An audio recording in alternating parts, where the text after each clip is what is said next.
what they wanted was music. What they didn't want is evidently plastic discs that they had to travel for miles for. And I think about that when we think about like public speaking and the Drake show and all of these things. Like what people actually are coming for, even with this podcast, is probably like information.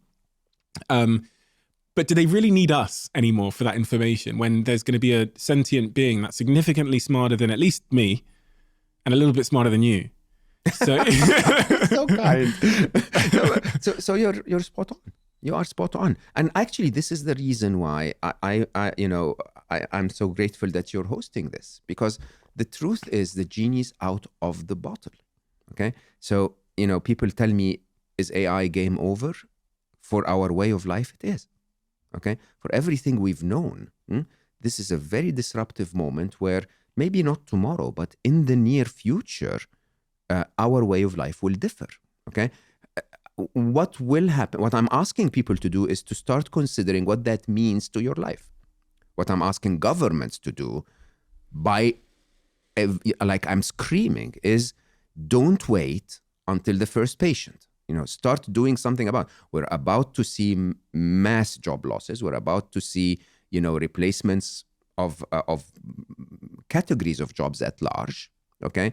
Yeah, it may take a year, it may take 7. It doesn't matter how long it takes, but it's about to happen. Are you ready? And I have a very, very clear call to action for governments. I'm saying tax AI powered businesses at 98%, right? So suddenly you do what the open letter was trying to do, slow them down a little bit, and at the same time, get enough money to pay for all of those people that will be disrupted by the technology. Right? The open letter, for anybody that doesn't know, was a letter signed by the likes of Elon Musk and a lot of sort of industry leaders calling for AI to be stopped until we could basically figure out what the hell's going on. Absolutely. And put legislation in place. You're saying tax those companies 98%, give the money to the humans that are going to be displaced. Or give the money to other humans that can build control code, that can figure out how we can stay safe. This sounds like an emergency.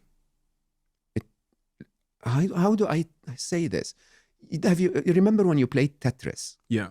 Okay. When you were playing Tetris, there was, always one block that you placed wrong. And once you placed that block wrong, the game was no longer easier. It started to gather a few mistakes afterwards, and it starts to become quicker and quicker and quicker and quicker. When you placed that block wrong, you sort of told yourself, okay, it's a matter of minutes now, right? There were still minutes to go and play and have fun before the game ended, but you knew it was about to end, okay? This is the moment.